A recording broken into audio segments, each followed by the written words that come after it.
Good morning, it's the 8th of May, Wednesday. Looking at the plant out, I'll start planting out in about 2 weeks time, so about the 22nd onwards. Certainly any plants that are a little bit larger than the others, and then the rest to be done the following week, so pretty much the end of May. For that I want a ground that is prepared with fertiliser in it.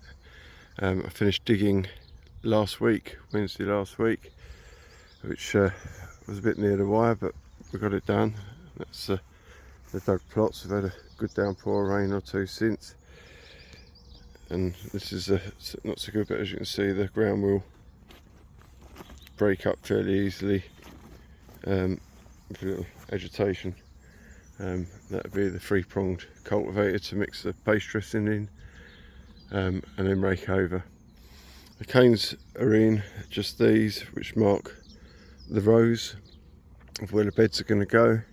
7 beds in each plot, and generally they're spaced out 2 foot apart, with about 3.5, nearly 4 foot in some cases for the paths. They get adjusted to try and avoid things like posts, so they're wider where the posts are, so I can actually still get up and down with a watering can, or to make sure that the post finishes just off the bed rather than in the middle of the bed where I can.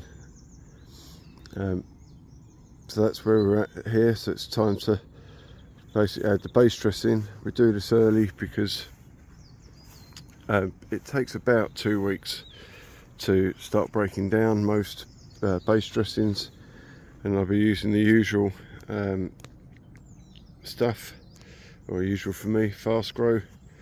There's 10 bags there, so that's 100 kilos, but I very much doubt I'll put all that on. I'll hold some back for planting itself. And Q4, there's about 15 kilos of Q4, just to add something different. I don't like putting too many long lasting base dressings on. I've never had a soil test. The plants tell me if there's something missing, and I try and keep a good quality soil that I can amend the feeds with liquid feeds as and when I think necessary. We all have a plan and we all have a routine that we do, but that's not set in stone. And if you look at the plants and you feel that the plant needs a bit more nitrogen or needs a bit less, and that's only an experience thing by looking at the plant, you can do that with liquid feeds. Nitrogen isn't normally the problem because that's something that leaches out the ground fairly quickly, and obviously this ground hasn't had anything put on it since August last year, and it's had all the winter rains and everything else, so most of the nitrogen, certainly additional nitrogen, has been and gone, but it's things like potash and phosphorus we want to slightly avoid adding any more on, so I tend to use liquid soluble feeds through the season that don't contain any or very little phosphates, because they can lock up in the ground. The only other thing I tend to do once everything is prepared, and that would be spreading the fertiliser over the beds only.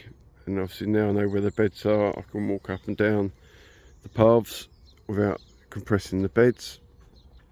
That gets raked in, and as a leaving shot I will scatter quite liberally or broadcast slug pellets across both plots. Even though there's no plants in there, there will be slugs in the ground, and I want to get rid of those before they breed, because May is breeding season for slugs, and I find just a application before the plants get in deals with quite a big problem that may be there once 370 odd plants hit the ground, and it means I can use a lot less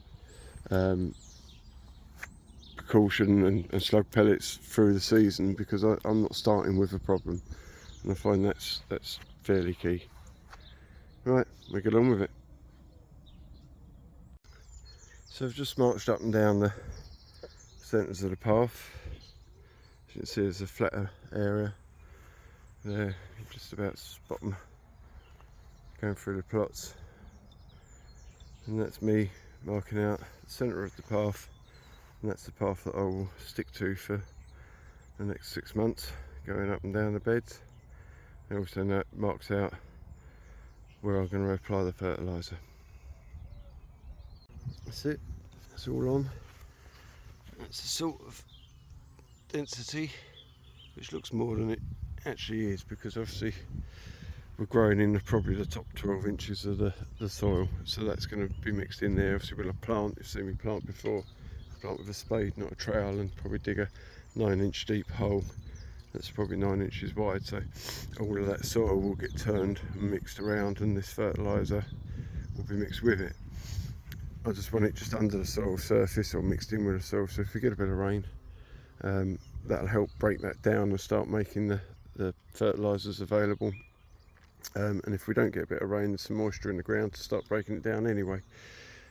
So all the beds have been done. You can see where I've walked up and down the path a fair bit more, and they're starting to form their lines, and I'll just run through now with the 3-prong cultivator and just move that through into the soil surface.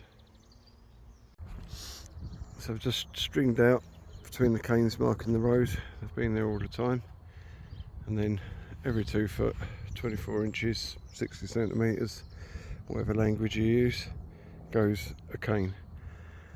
And I try and use the right size cane for the right size plants. So these beds here, that's a fairly tall one, these are Dahlias, so I'll use a full 4-foot cane on those. And then when we get to some of the shorter beds, like down here, which would be giants like Bryn and Aggie and so on, then I'd use the canes which were for 4 foot that have had the bottoms broken off, so they're shorter because they just don't need it. The canes end up getting in the way of the flowers, and probably when I get to the Marys I might invest in some 5-foot canes because they always tend to get a bit taller. So just got to get them all in over the next 2 weeks. Well, the canes are all in the next 2 weeks, and then we're ready to put some plants in the ground, as long as we've got plants to put in there. That's where we go, or where I'm going now.